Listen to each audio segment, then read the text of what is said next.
Labour MP Bridget Phillipson was on Laura Kay, and Kuenssberg insinuated that landlords are poor, they're scrimping by, and it was to do with a question about raising taxation and whether they're going to raise taxes on people who earn income that isn't from work, such as landlords.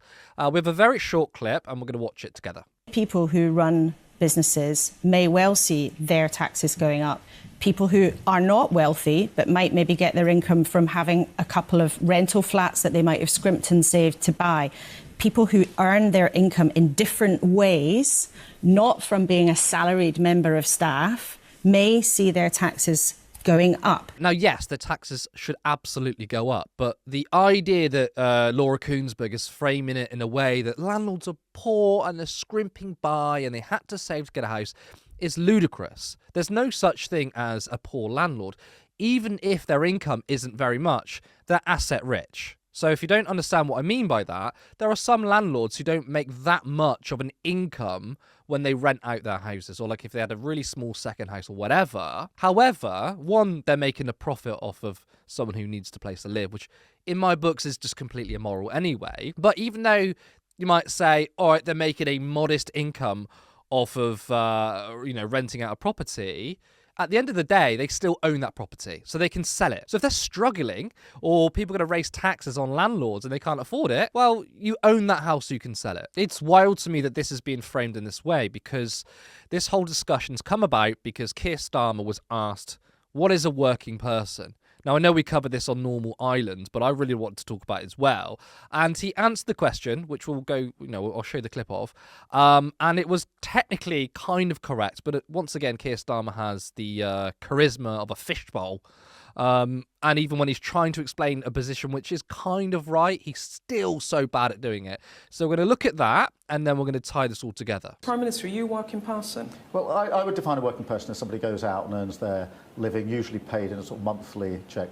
But I think that's obviously very broad. So let me be clear. What I mean, or if you like, who I have in my mind's eye when I make decisions as Prime Minister, are the sorts of working people who go out, work hard, and maybe save a bit of money, but don't have the wherewithal to write a cheque to get out of difficulties if they and their family get into difficulties. That definition... That's who I have in my mind. People who've got that anxiety, if you like, in the bottom of their stomach that says, we're doing all right, but should something happen to me and my family, I haven't actually got the wherewithal to get out of that problem. So that's who I have mostly in mind. The definition is very broad. Who isn't a working person? Who is a person for whom you think taxes should go up? Well, it is broad, I accept that. But when really when, broad? No, but when I tell you who's in my mind's eye, which is, and I think everybody watching this will know whether they're in this category, because you carry in that situation a sort of knot in the bottom of the stomach, which is, if push comes to shove and something happens to me and my family, I can't just get a chequebook out, even though I've maybe got a bit of saving. But they're the people that in a way, I came into politics to try and make sure they had secure jobs, didn't have the anxiety of public services not working, and felt genuinely better off with better opportunities. That's what I have in my mind's eye. Okay, so for someone who works but gets their income from assets as well, such as shares of property, are they a working person? Well, they wouldn't come within my definition. So their taxes could go up? Yeah, I mean, you can probably give me any number of examples. No, you're tagging a second question to the first, which is you're asking me for a definition of who's a working person, and then you're making assumptions about what the tax might be in relation to... The point is, we're running out of time, but I could go through fuel duty. If you're driving a van, you could. You're a working person and you might put fuel duty up. You could go through that exercise, or you could, ensure that people hear from me who I have in my mind's eye. People watching this will know whether they're in that group or not. Those people who work hard, are anxious about whether they can make ends meet, and know that should something happen to them and their family, they can't write a chequebook to get out of the problem. I am really concerned about them, and the decisions I make are...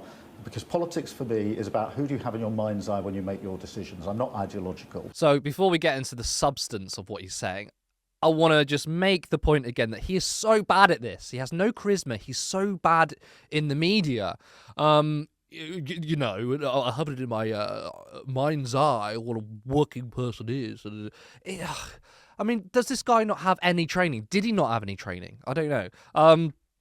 Now, the point he's trying to make is that if you make an income from something else other than work, then you're not a working person. Now, this is why I hate the term working person. There's this really weird, like, phobia from politicians in using the word working class. Just say working class. I think in their head, they think, I don't know how much of the electorate identifies as working class. So if I say we're talking about the working class, then those that think they're middle class might not vote for us because they don't support us. I don't think that's true at all. I think just be honest and say, my policies are for the working class, but it also helps middle class people. Working people is such a dumb term that technically everyone's a worker. So you've got to think optically when you're speaking to people and you're saying, well, I don't think you're in this criteria of a working person. Even if they own a couple of rental properties, they may do work on the house or whatever, work fairly hard, I guess. They'll consider themselves as a working person. Specifically, I'm talking about is Adam Brooks from GB News. He owns a pub. And he posted a video of himself on Twitter saying, oh, Keir, am I not a working person? And he's clearing shit out of the pub, you know, cleaning it up, fixing it and stuff. I mean, yes, he's technically working. So don't use working person, just say working class. Technically, he's correct when he says, essentially, yes, your income comes from when you go out to work and that's it. It's a bit better answer than the first time he answered that question. Because when he was asked that, he goes, a working person who goes out and works. So man, he needs to get better at the optics game because he's really not selling his description here very well. Now, why did this whole thing come about? It came about because in Labour's manifesto, they said they are not going to increase taxes on working people. Again, don't say that. And now the discussion here is who is a working person? You can see Beth Rigby ask Keir Starmer, and he answers in a terrible, terrible way, even if some of what he's trying to say is kind of right. He's just so bad at it. And then obviously the first clip I showed, which is Bridget Phillipson going on Laura Kuenssberg, and she's asking the question, well, you don't want to raise taxes on working people. Landlords, okay, their income is derived not just from their work, it's from other people, but, you know, they had to work really, really hard.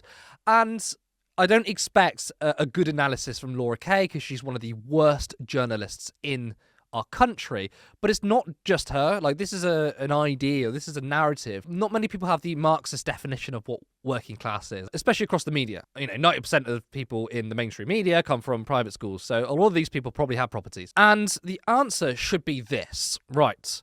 I am the leader, or I am a member of Parliament for the Labour Party, a party that was set up to represent the working class. I don't want to raise taxes on the working class, which is like 90% of the people in this country, 80% of the people in this country, so most people will not have a tax rise. But I do think that those who draw an income from multiple properties because you had the money to buy it in the first place, you have an income there which you're not working for, you're getting that income from somebody else who's working hard for it. I do think that maybe people should be taxed a little bit more.